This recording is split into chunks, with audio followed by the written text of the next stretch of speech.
Did samurai really use their swords in battle? This question challenges the very core of the samurai's iconic image.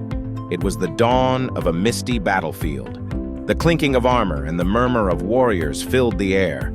Among them stood a samurai, his hand resting on the hilt of his katana. The blade, gleaming faintly in the dim light, was not merely a weapon, it was a symbol, a representation of his status, honor, and identity. But here's a question few dare to ask. Did the samurai truly wield these iconic swords on the battlefield as we imagine? To answer this, we must first unravel the mythos of the samurai and their legendary blades. For centuries, the image of the samurai has been romanticized. Tales of heroic duels and swift justice delivered by the katana dominate literature and film. Our story begins in the tumultuous era of the Kamakura period. Japan was a land fragmented by warring clans, each vying for dominance.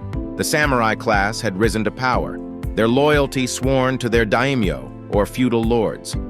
While the katana holds a central place in the modern perception of samurai, it was not their primary weapon during this period. Instead, the bow, the yumi, was their weapon of choice. The transition from bows to blades was gradual, shaped by the changing dynamics of warfare. By the Muromachi period, as battles became more chaotic and hand-to-hand combat more common, swords gained prominence. Yet even then, the katana was not the go-to weapon in the thick of battle.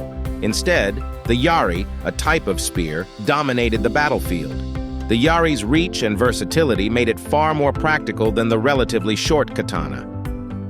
But what about the katana's legendary sharpness? Could it really cut through armor as the stories claim? To understand this, we must delve into the craftsmanship behind these swords.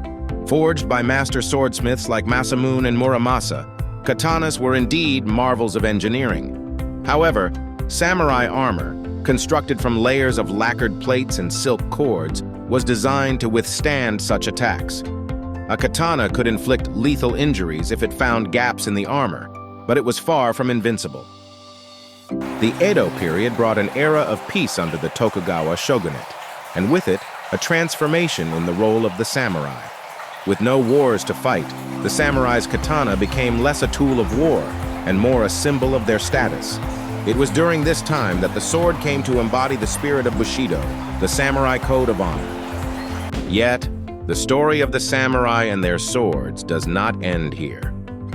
As Japan opened its doors to the West in the 19th century, the samurai faced the ultimate test of adaptation. Firearms, introduced by Portuguese traders in the 16th century, had already begun to reshape the battlefield. By the time of the Boshin War in the late 1860s, rifles and cannons had rendered traditional samurai combat obsolete.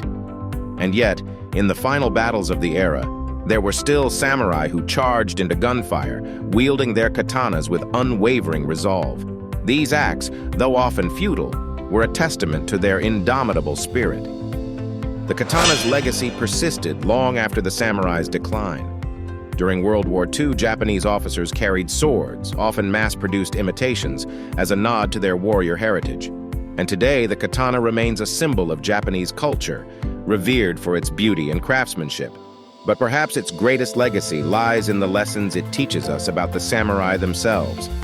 For the samurai, the sword was never just a weapon.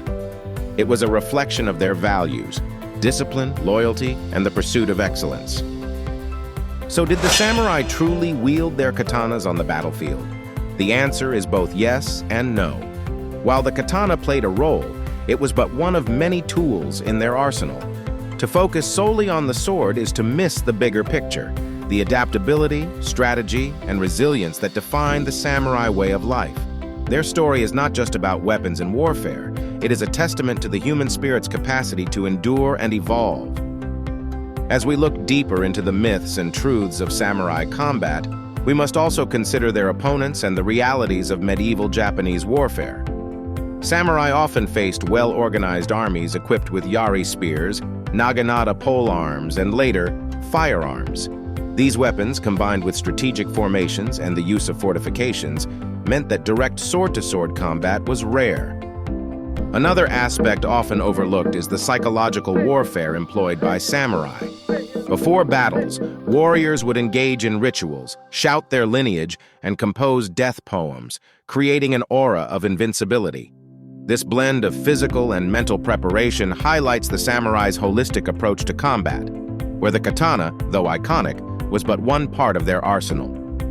Fast forward to modern Japan, and the katana's influence extends beyond the battlefield. It has become a cultural and artistic symbol, inspiring martial arts like kendo and iaido. The katana's presence in popular culture, from Akira Kurosawa's films to video games and anime, ensures its legacy remains vibrant and relevant.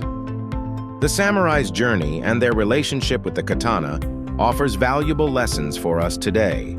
It is a story of adaptation, resilience, and the pursuit of excellence in the face of changing circumstances.